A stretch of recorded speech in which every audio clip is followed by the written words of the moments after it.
The great hall of the Federation Council stretched so high that clouds formed near its ceiling. Representatives from 200 different worlds sat in floating chairs that moved silently through the air. Each alien species looked different from the others. Some had scales, others had fur. Some breathed oxygen. Others needed special masks filled with strange gases. Ambassador Elena Vasquez walked slowly across the polished floor. Her simple black suit looked plain next to the colorful robes and armor worn by the other delegates. Behind her, Dr. Marcus Chen carried a small briefcase. General Patricia Stone kept her hand near her weapon, even though weapons were not allowed in the council chamber. The humans were the newest members of the Galactic Federation. Only 50 years had passed since the first alien ship landed on Earth. The aliens had been friendly. They shared some basic technologies like faster space travel and better medicines. They invited Earth to join their great alliance of worlds. But today felt different. Elena could sense tension in the air. Ambassador Zethkar of the Vraxian Empire stood at the center of the hall. His reptilian skin shimmered purple and gold. When he spoke, his voice echoed through hidden speakers that translated his words into every language. Fellow delegates, Zethkar began, we gather today for a sacred purpose. For 12,000 years, our Federation has grown strong through the sharing of knowledge. Each species brings their greatest discoveries to our central archive. All member worlds benefit from this collective wisdom. Murmurs of agreement rippled through the chamber. Elena noticed how the alien delegates nodded their heads or whatever they used for heads. This was clearly an important tradition. Today, Zethkar continued, we welcome our human friends to participate in this ancient ritual. Humanity has shown remarkable creativity in their short time among us. Their quantum computers process information faster than anything we have seen. Their medical treatments can heal wounds that would kill most beings. Their energy systems are clean and powerful. Elena felt hundreds of eyes, tentacles, and other sensing organs focus on her. She had known this day would come. The Federation Council expected humans to share their technology, just like every other member species had done for thousands of years. President Thisara floated forward in her chair. The Etherian leader was ancient, even by her species' long-lived standards. Her translucent skin glowed with soft blue light. When she spoke, her voice was gentle but carried great authority. Ambassador Vasquez, President Thisara said, please present humanity's contributions to our shared knowledge. What technologies will Earth offer to the Central Archive? The hall fell silent. Even the soft humming of the floating chairs stopped. Elena stood up slowly. Dr. Chen opened his briefcase and pulled out a single data pad, but instead of handing it to Elena, he closed it again and shook his head. Elena took a deep breath. She had practiced this moment many times, but it still felt difficult. Your Excellency, she said clearly, humanity thanks the Federation for this honor. We are grateful for your friendship and guidance, but we must respectfully decline to share our core technologies at this time. The silence stretched for several heartbeats. Then the chamber exploded into chaos. Delegates jumped to their feet. Some shouted in anger. Others chittered in confusion. The Altarian representative, whose insect-like features clicked rapidly, buzzed something that the translators rendered as impossible, unthinkable. Zethkar's purple skin turned almost black with rage. What did you say? He demanded. No species has ever refused the sacred sharing. It is the foundation of our entire civilization. Elena remained calm, though her heart pounded. We understand the importance of this tradition. We do not reject it lightly, but humanity cannot share our technologies today. Cannot or will not, asked a delegate from the Crystalline Collective. Her voice rang like broken glass. Will not, Elena said simply. The noise grew louder. Some delegates called for immediate action. Others demanded explanations. A few seemed confused rather than angry. Elena noticed that the oldest delegates looked more surprised than furious. President Thisara raised her hand, and gradually the chamber quieted. Ambassador Vasquez, she said, in 12,000 years of Federation history, no member species has made such a request. Can you explain your reasoning? Elena had prepared for this question. Your Excellency, we believe that sharing our technology now would be harmful to both humanity and the Federation. We ask for time to study and understand the consequences. What consequences? Zethkar snapped. The consequences of prosperity? Of advancement? Of peace? Dr. Chen stepped forward. If I may speak, Your Excellency. When President Thisara nodded, he continued, "We have observed some concerning patterns in the data available to us. Member species seem to stop developing new technologies after joining the Federation. We want to understand why this happens before we make any irreversible decisions." This statement caused another uproar. The Altarian delegates' clicking grew so loud that the translators had trouble keeping up. "How dare you question our system?" came through clearly. "The Federation has brought peace and prosperity to the galaxy." General Stone spoke for the first time. "No one is questioning the Federation's achievements. We are simply asking for time to study the situation." "Time?" Zethkar's laugh was harsh. "Humans live such short lives. You waste precious time while your people suffer from diseases we could cure instantly. Your planets could be transformed into paradises. Your lifespans could be extended far beyond their current limits." Elena felt the weight of these words. Everything Zethkar said was true. The Federation possessed technologies that could solve almost every problem Earth faced. Hunger, disease, old age, energy shortages, all could be eliminated. But something felt wrong about it. President Thisara studied Elena with ancient eyes. "What exactly are you afraid of, child?" "We are afraid of losing what makes us human," Elena said. "We are afraid of becoming dependent on solutions we do not understand. We are afraid of stopping our growth before we reach our full potential." "Your potential?" scoffed another delegate. "You have barely learned to travel between stars. What potential could possibly compare to 12,000 years of accumulated wisdom?" Elena looked around the Great Hall. She saw hundreds of advanced beings from across the galaxy. Their technology was beyond anything humans could imagine. Their knowledge spanned countless subjects. Their civilization had lasted longer than human recorded history. But something was missing. She could not quite name it, but something important was absent from this great gathering. "Perhaps," Elena said carefully, "our potential lies not in what we know, but in what we might discover. Perhaps our value to the Federation is not in sharing what we have created, but in continuing to create new things." "Nonsense," Zethakar said. "All important discoveries have already been made.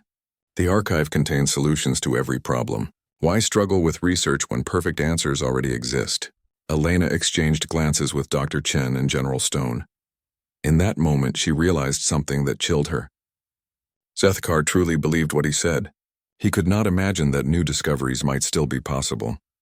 "We ask the Council for patience," Elena said. "Give us 1 year to study your system. If we are wrong, we will gladly share everything we have. But if we are right, perhaps we can offer the Federation something more valuable than our current technology." "What could be more valuable?" President Thisara asked, genuine curiosity in her voice. Elena smiled sadly. "The ability to keep growing, the courage to keep trying, the wisdom to keep questioning." The chamber fell silent again. This time the silence felt different. Less angry, more thoughtful. Elena saw some delegates exchange uncertain glances. A few seemed to be considering her words seriously. But she also saw hatred in some eyes. And fear. President Thisara finally spoke. "The Council will consider your request. But understand, Ambassador Vasquez, that patience is not unlimited. The Federation has ways of encouraging cooperation from stubborn members." Elena nodded. "We understand, Your Excellency." As the session ended and delegates began to leave, Elena felt a mix of relief and dread. They had bought some time, but at what cost? She had just challenged the fundamental principle that held the galaxy's greatest civilization together. The real test was about to begin. The Federation's response came faster than anyone expected. Within 3 days of the Council meeting, human colonies across 12 star systems found themselves cut off from galactic trade routes. Ships carrying food and medical supplies to distant human settlements were turned away at Federation checkpoints. The message was clear: cooperate or suffer. Elena sat in her small quarters aboard the human diplomatic station, reading reports that grew worse by the hour. The colony on New Terra was running low on rare metals needed for their fusion reactors. The research station at Wolf 359 had been denied access to the galactic communication network. Worst of all, the hospital ships serving the frontier settlements could no longer purchase advanced medicines from Federation suppliers. A soft chime announced a visitor. Dr. Chen entered, carrying a steaming cup of coffee and looking exhausted. "The situation is getting bad, Elena," he said, settling into a chair. The colonial administration is receiving dozens of requests for emergency assistance. Some governors are already talking about breaking away from Earth's decision. Elena rubbed her tired eyes. How many casualties so far? None yet, but the medical situation is critical. The colony on Kepler 442b has 17 patients who need treatment only available through Federation suppliers. Without those medicines, Chen's voice trailed off. They'll die, Elena finished. The weight of responsibility pressed down on her shoulders like a physical force. Every human suffering because of the trade restrictions was her fault. Every colonist who might die was a consequence of her refusal to share Earth's technology. General Stone burst through the door without waiting for permission to enter. Her face was flushed with anger. Elena, we just received word from the Altarian Consortium. They're demanding our immediate expulsion from the Federation. They claim we're a threat to galactic stability. A threat? Elena asked. How are we a threat? According to their statement, Stone continued, any species that refuses to follow Federation protocols is inherently dangerous. They're calling us unpredictable primitives who might corrupt other members with dangerous ideas. Elena almost laughed at the absurdity, but the situation was too serious. What about President Thisara? She seemed more reasonable. She's trying to maintain order, Chen said, but her position is weakening. 3 more council members have sided with the Altarians since yesterday. If this continues, we might face a formal vote of expulsion. A new chime announced another visitor. Elena was surprised to see President Thisara herself, floating outside the door in her personal transport. The Etherian leader looked troubled as she entered the small quarters. Ambassador Vasquez, she said without preamble, I come to you privately because I am genuinely confused by your people's actions. May I speak freely? Of course, Your Excellency. Tysara's blue glow dimmed slightly, a sign of deep thought among her species. I have lived for 800 years. I have seen dozens of species join our federation. All were eager to share their knowledge and benefit from ours. Your reaction is unprecedented. Elena poured the president a cup of water, knowing that Etherians could absorb it through their skin. Your Excellency, may I ask you something personal? Certainly. What was the last new technology your people developed? Tysara paused, her glow flickering. What do you mean? When did the Etherians last invent something completely new? Not an improvement on existing Federation technology, but something entirely original. The president's silence stretched for long moments. Elena could see her searching her memory, her expression growing more troubled. I cannot recall, but that is because we have access to such advanced technology from the archive. Why struggle to invent something when perfect solutions already exist? Dr. Chen leaned forward. Your Excellency, with respect, that's exactly what concerns us. We've studied the public records of all Federation member species. The pattern is consistent across every civilization. What pattern? Thisara asked, though her voice suggested she might not want to hear the answer. Elena pulled up a holographic display showing a timeline. Before joining the Federation, every member species showed steady technological advancement. New discoveries, new inventions, new solutions to problems. But after integration, this advancement slows dramatically and eventually stops completely. The hologram showed graphs for different species. Each one followed the same curve. Rapid innovation before Federation membership, gradual decline afterward, then nothing for centuries or millennia. The Vraxian Empire, Chen continued, was once famous for biological engineering. They created living computers, self-repairing materials, organic spacecraft, but they haven't produced a single new biological innovation in over 2,000 years. The crystalline, collective developed revolutionary energy storage techniques before joining the Federation, Elena added. Now they simply use fusion reactors designed by the Zephyrians 6,000 years ago. Tysara stared at the data, her glow fading to almost nothing. This cannot be. We are more advanced now than ever before. We have technologies beyond the dreams of our ancestors. Yes, Elena said gently, but you're using technologies created by your ancestors, or by other species' ancestors. When did your people last dream of something new? The question hung in the air like a physical presence. Thisara seemed to shrink into herself, her usual confidence evaporating. You are suggesting that our system, our entire way of life, is somehow flawed? We're suggesting that it might have unintended consequences, Chen said carefully. Sharing knowledge is wonderful. Cooperation is essential, But if the price is losing the ability to create new knowledge, that's impossible, Thaisara said, but her voice lacked conviction. The Federation has brought peace and prosperity to the galaxy. Our member worlds know no war, no hunger, no disease. But do they know growth? Elena asked. Do they know discovery? Do they know the joy of solving a problem that no one has ever solved before? General Stone, who had been listening quietly, spoke up. Your Excellency, may I share something we've observed? In our military exchanges with Federation forces, we've noticed that your tactical thinking follows very established patterns. You have powerful weapons and strong defenses, but your strategies haven't changed in centuries. Why should they change? Thaisara asked. They are proven effective. Against known threats, yes, Stone replied. But what about unknown threats? What about problems that require entirely new approaches? Elena pulled up another display. Our analysis suggests that the Federation's technological base is beginning to stagnate. Your fusion reactors are becoming less efficient over time because no one remembers how to improve them. Your medical treatments are losing effectiveness against evolving diseases because no one is developing new approaches. You are wrong, Thaisara said, but she sounded more desperate than confident. Our systems are perfect. They have served us for millennia. Perfect systems don't need to evolve, Chen said quietly. But imperfect universes are always changing. And perfect systems in changing universes eventually become obsolete. Thaisara stood abruptly, her glow flaring bright with agitation. This conversation is disturbing. You are asking me to question everything my civilization stands for.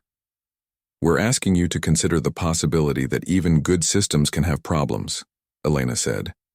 We're not rejecting the Federation. We're trying to save it. Save it from what? Elena met the President's ancient eyes. From forgetting how to grow. Thaisara left without another word, her transport carrying her away into the darkness of space.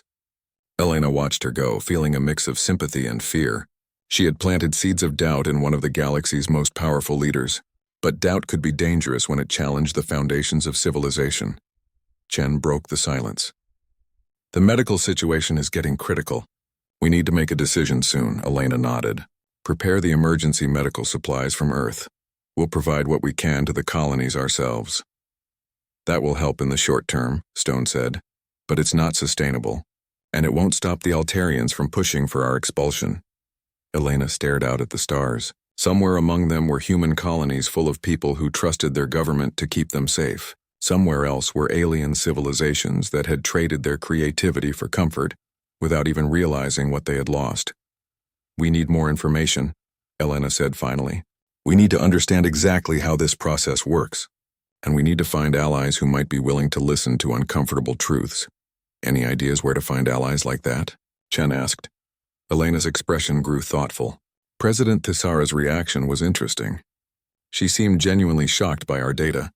That suggests she's never seen it presented this way before. So maybe there are others in the Federation who have noticed the same patterns, but never connected them together. Maybe there are species who remember what they've lost. Stone nodded slowly. It's worth investigating, but we need to be careful. If the wrong people find out we're spreading dangerous ideas, the backlash could be much worse.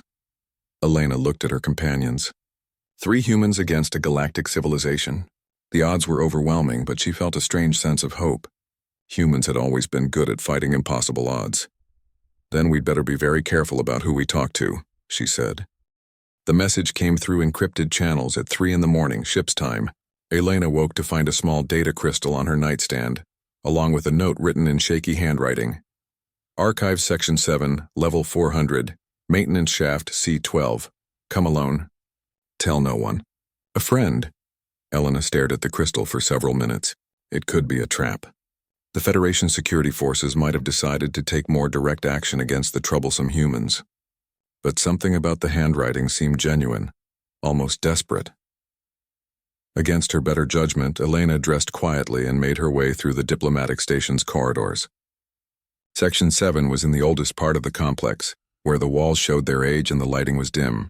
Level 400 was so deep that she could feel the vibration of the station's massive fusion reactors through the floor. Maintenance shaft C12 was barely wide enough for one person. Elena crawled through the narrow space, her heart pounding. After what felt like hours but was probably only minutes, She emerged into a small chamber filled with humming machinery. An alien figure waited in the shadows. Elena's hand moved instinctively toward her weapon, then stopped as the being stepped into the light. It was an old Zephyrian, his once proud features wrinkled with age, his flowing hair now thin and gray. Elena recognized him from the Council archives. Kretak, senior archivist of historical records. Ambassador Vasquez, Kretak said, his voice barely above a whisper. Thank you for coming. I apologize for the secrecy, but what I must tell you is dangerous to speak aloud. Elena studied the old alien carefully. The Zephyrians were one of the Federation's founding species, respected for their wisdom and long memories. If Kretak wanted to speak with her secretly, it meant something important. What did you want to tell me? Elena asked. Kretak pulled out a portable display device, its screen flickering with age. I have been the Federation's chief archivist for 300 years. I have access to records that most beings never see. After your speech to the Council, I began searching through the oldest files. The screen showed a timeline similar to what Elena had presented, but with much more detail. These are the innovation records for every Federation member species going back to our founding. Elena leaned closer. The pattern was even clearer than in her own research. Every species showed the same curve: innovation, membership, decline, stagnation. My people, Kretak said, his voice heavy with sadness, were once the greatest inventors in the galaxy. We created dimensional folding technology. We developed consciousness transfer methods. We built the first matter replication systems. Half the technologies in the Central Archive came from Zephyrian minds. Elena felt a chill run down her spine. What happened to that creativity? It died slowly, Kretak said. When we founded the Federation, we believed that sharing knowledge would accelerate discovery. For the first few centuries, it seemed to work. But gradually, our scientists stopped researching. Why struggle with difficult problems when perfect solutions already existed in the archive? The old archivist's fingers shook as he changed the display. Within 500 years, Zephyrian children no longer dreamed of becoming inventors. They became technicians, maintaining systems they did not truly understand. Within 1,000 years, we had forgotten how to create entirely. Elena stared at the data, her worst fears confirmed. How many people know about this? Very few. The archive AI system automatically categorizes information to avoid discouraging inefficient research. Most scientists never see the full historical picture. They only access solutions to immediate problems. You mean the system is designed to hide its own effects? Kretak nodded grimly. The earliest programmers wanted to prevent species from wasting time on problems that had already been solved. They created filters that direct researchers toward existing solutions rather than original work. Elena felt sick. The Federation hadn't just accidentally stumbled into stagnation, it had systematically engineered it. Why are you telling me this? Because your species terrifies the leadership, Kretak said. For the first time in millennia, someone is asking dangerous questions. Someone is refusing to accept easy answers. He changed the display again, showing current Federation systems. Our technology is beginning to fail, Ambassador. The immortality treatments are becoming less effective with each generation because the underlying biological processes are evolving. But no one is studying how to adapt the treatments. Elena examined the medical data with growing alarm. How bad is it? Life extension rates have dropped 30% over the last millennium. The treatments that once gave species thousands of years of life now provide only hundreds. But the decline is so gradual that most people don't notice. What about other technologies? Kretak's expression grew darker.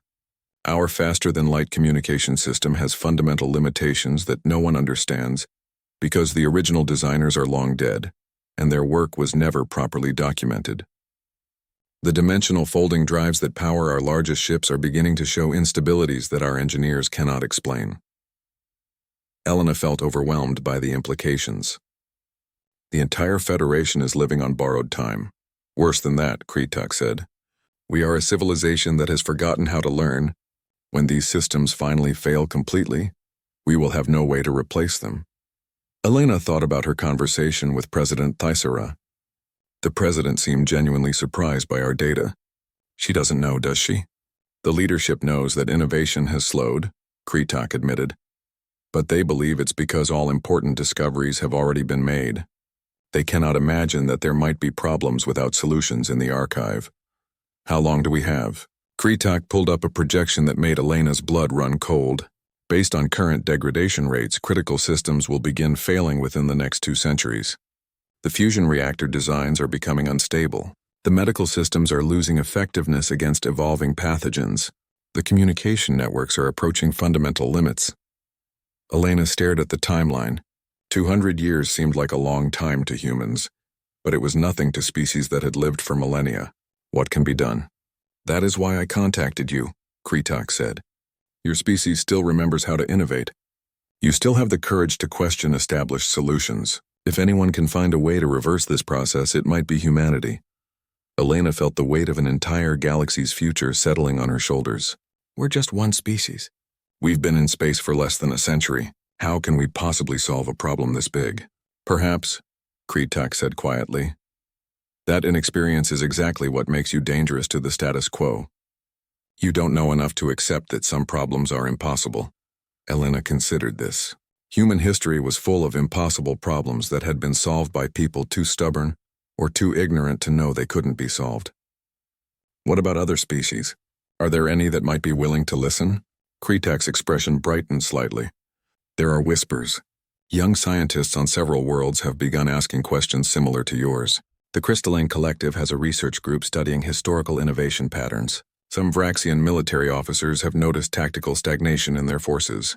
But they lack coordination, and they lack protection. Species that ask too many uncomfortable questions tend to find themselves facing trade restrictions and diplomatic pressure, just as humanity is experiencing now. Elena understood. They need someone to take the lead, someone to be the target while they do the real work. Precisely. Kretak handed her the data crystal. This contains everything I have discovered about the innovation decline. Use it wisely, but be aware that possessing this information makes you incredibly dangerous to those who profit from the current system. Elena pocketed the crystal. Who profits from technological stagnation? Think about it, Kretak said. If no new technologies are being developed, then the ones who control access to existing technology have permanent power.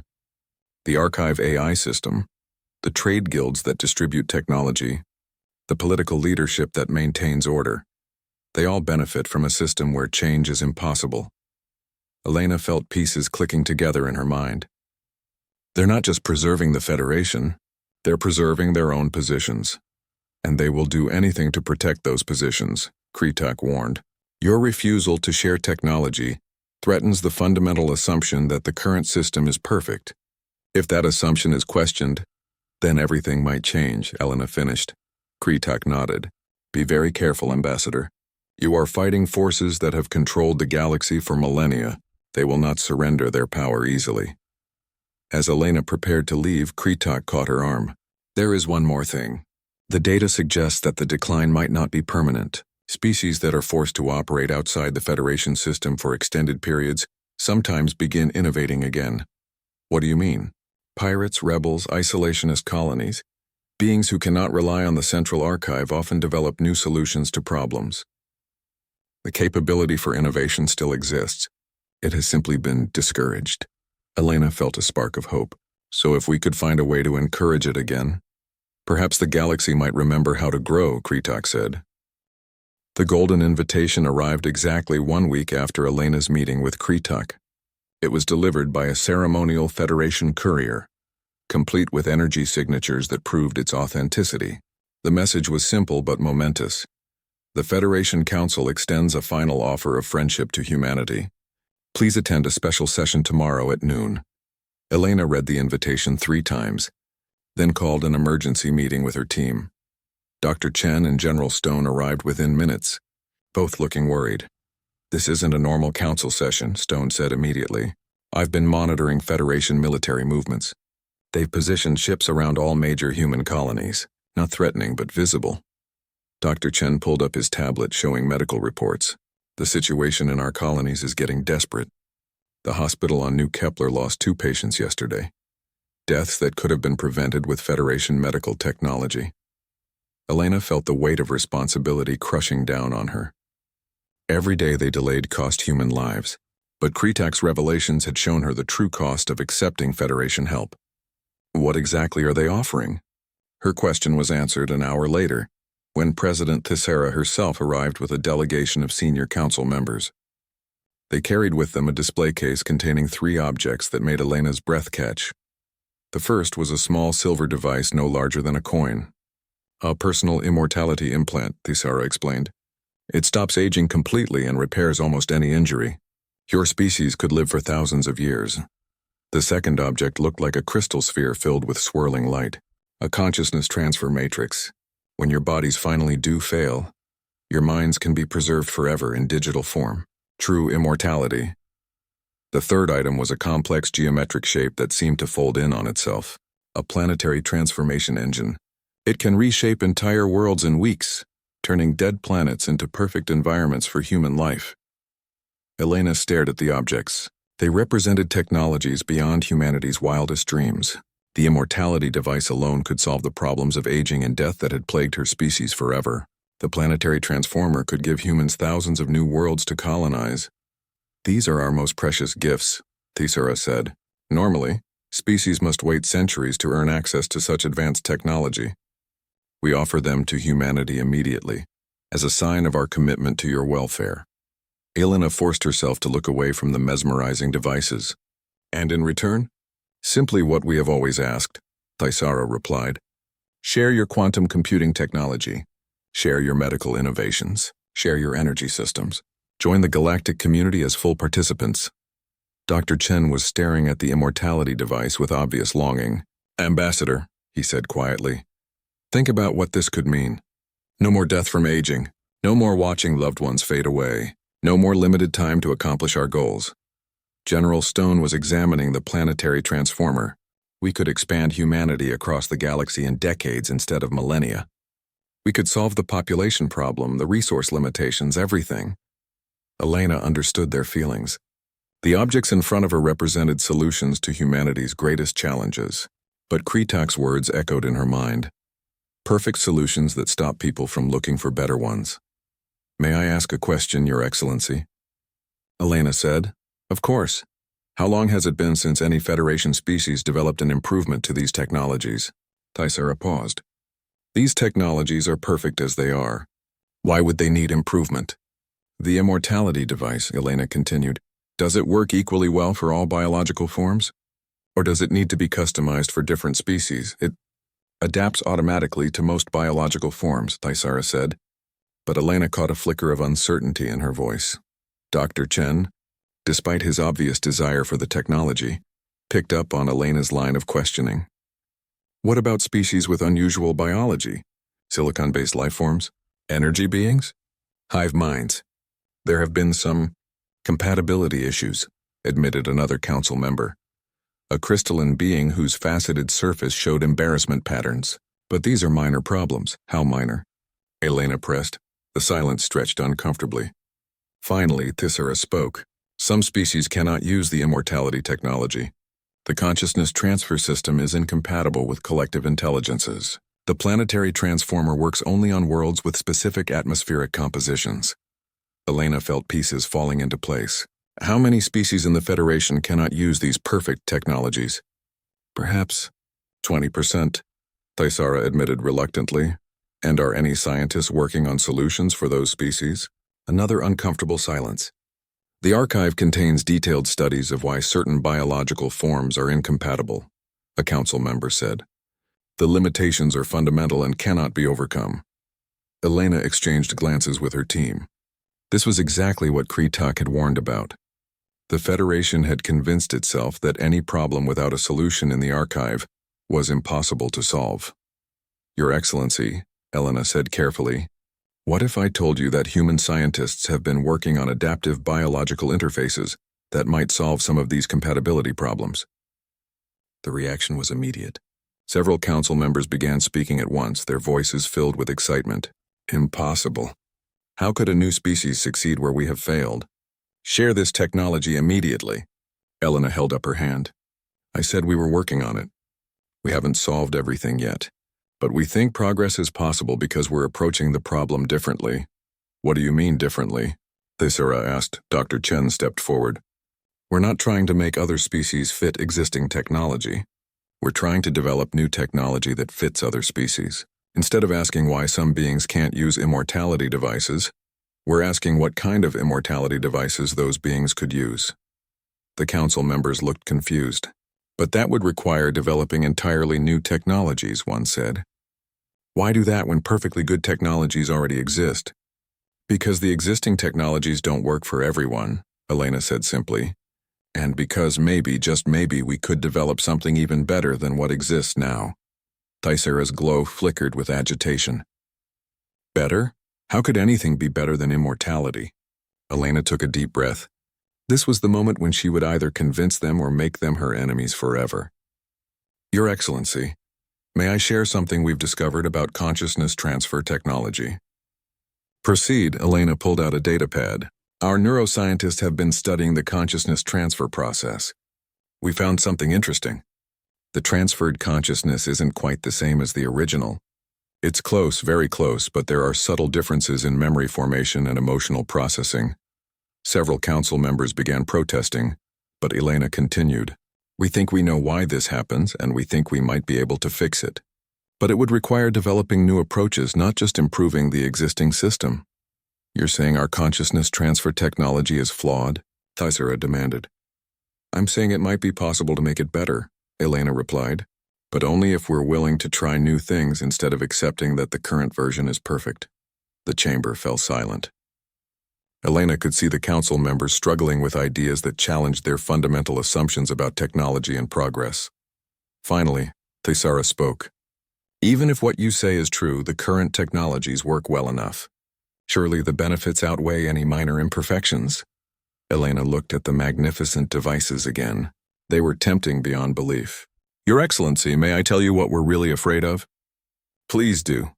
We're afraid that if we accept these technologies, we'll stop trying to develop our own solutions. We're afraid that future generations of humans will lose the ability to innovate because everything they need will already exist. And you think this is a bad thing? Asked a council member. Elena nodded. We think innovation and discovery are part of what makes us who we are. Without the challenge of unsolved problems, without the satisfaction of finding new answers, we might gain immortality but lose our souls. General Stone added. We've studied Federation military history. Your tactics haven't evolved in thousands of years. Your strategies are based on ancient patterns. What happens when you face an enemy that fights in ways your databases have never seen? What happens, Dr. Chen said quietly, when the universe presents a problem that has no solution in the archive? Thysera's glow was fluctuating rapidly now, a sign of deep emotional distress among her people. You are asking us to consider that our entire civilization might be fundamentally flawed. We're asking you to consider that even good civilizations can be improved, Elena said gently. We're not rejecting the Federation. We're trying to help it grow. One of the council members, who had been silent until now, suddenly spoke. What if they're right? The chamber turned to stare at the speaker, an elderly Vraxian with scars that marked him as a veteran of ancient wars. What if we have been so focused on preserving what we have that we've forgotten how to gain more? Nonsense, snapped the Altarian representative. The Federation is the pinnacle of galactic civilization. These humans are ungrateful primitives who refuse to recognize their betters. 3 months after Elena's final challenge to the Federation Council, the crisis she had predicted began to unfold. It started with small failures, communication delays, power fluctuations, medical equipment malfunctions. But within weeks, the problems cascaded into something much larger. Elena was reviewing reports in her quarters when the emergency alert sounded.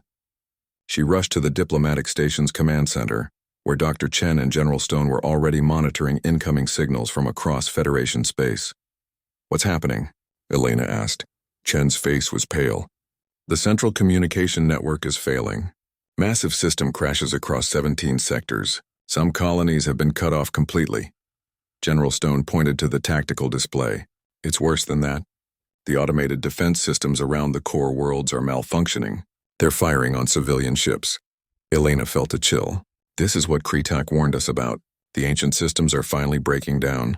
The crisis deepened over the following days. Federation fusion reactors began showing instabilities that no one could explain. Medical facilities reported that immortality treatments were suddenly becoming toxic to patients who had used them safely for centuries. Worst of all, The dimensional folding drives that powered the Federation's largest ships started failing, stranding vessels between star systems. President Thisara appeared on Elena's screen 3 days into the crisis. The ancient Etherean looked exhausted, her usual glow dim and flickering. "Ambassador Vasquez," she said without preamble, "we need your help." Elena had been expecting this call, but it still sent a shock through her. "What kind of help, Your Excellency? Our engineers cannot solve these problems. Every solution they try makes the situation worse. The archive contains no records of failures like these." Elena exchanged glances with her team. "Your Excellency, may I ask if you've tried developing new solutions rather than searching for existing ones?" Thesara's glow flared with frustration. "How does one develop new solutions? Our people have not done original research in millennia. We do not even know where to begin." Elena felt a mix of sympathy and hope. The Federation was finally ready to admit that their perfect system had flaws. "Your Excellency, we might be able to help, but not in the way you expect." "What do you mean?" "We won't give you solutions to your problems, but we can teach you how to find solutions yourselves." The silence from Thisara's end of the communication stretched for long moments. "You want to teach us how to research?"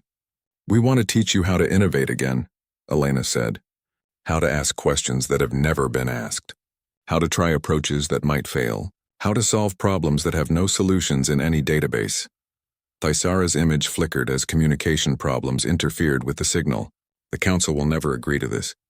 It goes against everything we believe about progress and civilization." Elena made a decision that would change the course of galactic history. "Your Excellency, what if we didn't ask the Council's permission? What if we started small, with individual scientists who are willing to try?" Within hours of that conversation, Elena began receiving secret communications from researchers across Federation space. Word had spread through hidden networks that humanity was offering something unprecedented. Not solutions, but methods for finding solutions.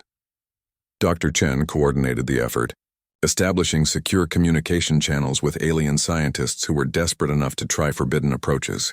General Stone provided security, protecting the human team from Federation forces that were increasingly hostile to their influence.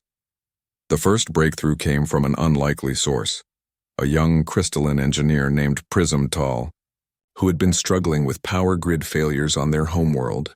Instead of searching the archive for existing solutions, Elena taught them to ask a different question. What if the problem isn't with the power grid, but with our assumptions about how power should be distributed? Prismtol's fresh approach led to the discovery that the ancient power systems were failing because they had been designed for the galaxy's conditions millions of years ago. Stellar radiation patterns had shifted over time, but no one had thought to check because the archive said the systems were perfect. News of Prismtol's success spread rapidly through underground scientific networks. More researchers began contacting the human team, eager to learn these strange new methods of thinking. Elena established what she called innovation zones, virtual spaces where Federation scientists could collaborate with human researchers. The humans didn't provide answers, but they taught alien minds how to question assumptions, how to test new ideas, and how to learn from failure. The results were remarkable. A Vraxian biologist discovered that their immortality treatments were failing because they hadn't accounted for genetic drift over centuries of use. By studying the problem instead of simply applying archived solutions, she developed adaptive treatments that worked better than anything in the database. A team of Altarian mathematicians, inspired by human problem-solving methods, found fundamental errors in the dimensional folding equations that had been used for thousands of years. Their corrected calculations not only fixed the failing ship drives but made them more efficient than ever before. Most importantly, Elena noticed something she had hoped for but barely dared to expect. The alien scientists were beginning to enjoy the research process itself. They were rediscovering the excitement of exploration, the satisfaction of solving difficult problems, the joy of creating something new. But not everyone in the Federation was happy with these developments. Ambassador Zethkar arrived at Elena's station with a fleet of warships, his reptilian features twisted with rage. "You have violated every principle of Federation law," he declared during a tense confrontation in the station's main conference room. "You are corrupting our citizens with dangerous ideas." Elena faced him calmly. "Ambassador Zethkar, are the dangerous ideas working? That is not the point. You are undermining the stability of our entire civilization. General Stone stepped forward. Ambassador, with respect, your civilization was already unstable. We're helping it find a new foundation. Zethkar's skin darkened with fury. The old ways have served us for millennia. Change is unnecessary and dangerous. Elena pulled up a holographic display showing the recent innovations. Ambassador, look at these results. New medical treatments that save lives the old ones couldn't help. Improved power systems that provide clean energy more efficiently. Better ship drives that are both safer and faster. How is any of this dangerous? Because it teaches people to question authority. Zethkar snapped. If beings start thinking they can solve problems better than the archive, where does it end? Will they question the council? Will they question the entire Federation system? Elena smiled sadly. Perhaps they should. The confrontation was interrupted by an urgent communication from President Thisara. Her image appeared in the conference room, and Elena could see that her glow was brighter than it had been in months. Ambassador Zethkar, Thisara said, I am ordering your immediate return to the core worlds. The Council has voted to officially request human assistance in establishing innovation centers throughout Federation space. Zethkar's mouth fell open. Impossible. The Council would never approve such a radical change. The Council has seen the results, Thisara replied firmly. The new research methods have already prevented 3 colony disasters and saved thousands of lives. More importantly, our people are beginning to remember what it feels like to grow again. Elena felt a surge of hope, but also caution. Your Excellency, what about the factions that oppose change? Thisara's expression grew serious. There will be resistance.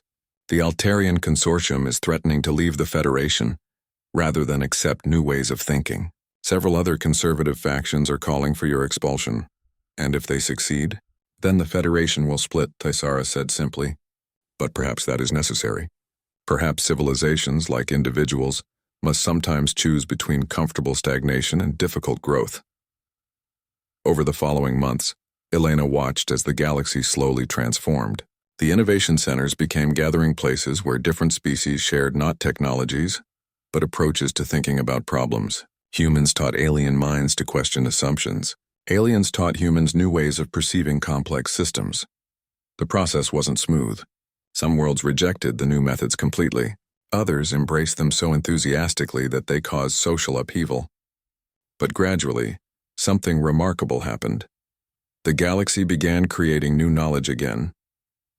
Elena stood in her observation deck, watching ships from a dozen worlds arrive at the newest innovation center. Each vessel carried scientists eager to collaborate on problems that had never been solved before. In the distance, she could see construction beginning on new research facilities designed not to preserve old knowledge, but to create new understanding. Dr. Chen joined her at the window. The latest reports show innovation rates approaching pre-Federation levels across 60% of member worlds, he said. Not bad for a year's work. Elena nodded, but her expression remained thoughtful. It's a good start, but we're still learning how to balance stability with growth, tradition with innovation.